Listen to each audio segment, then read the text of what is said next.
तर त्या संतांच्या समागमामध्ये जे खरं नाम आहे, आता मला बाकीचं खोटं नाम आहेत का? नाही. धर्मोपायाचं जे नाव आहे ते संत महात्मे आम्हाला सांगतात, बाबा जर तुम्हाला या 84तून सुटायचं असेल, या बंधनातून सुटायचं असेल, तर भगवान गोपाल कृष्णाने संदेश दिलेला आहे. जे संत महात्मे सांगतात की ज्याने 10वे द्वार पाहिले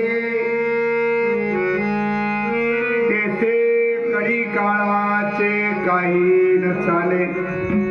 बघा, तरुणाचा उपाय सांगितलेला आमच्या संत महात्म्यांनी की ज्याने 10वे द्वार पाहिले तेथे कडी काळाचे काही न चाले.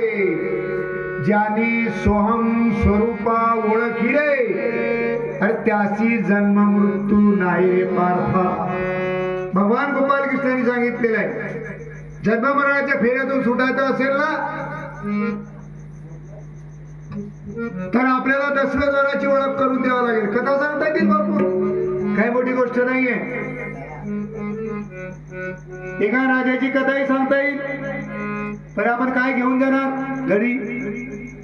राजाचा घोडा, पण त्याला गाठ टाकवलं पाहिजे ना काही. तरुणाचा काही उपाय नाही, कथा सांगून याच्यातला भाग नाही. दृष्टांत द्यावा लागतो, त्याचा सिद्धांतही द्यावा लागतो. दृष्टांताचा सिद्धांत जोपर्यंत होत नाही तोपर्यंत नाही. तर आहे ना, आपण सांगू शकतो गोपीचंद राजाची एक कथा.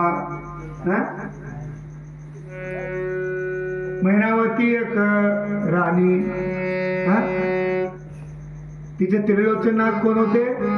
पती. पण काही कारणास्तव मरून गेले.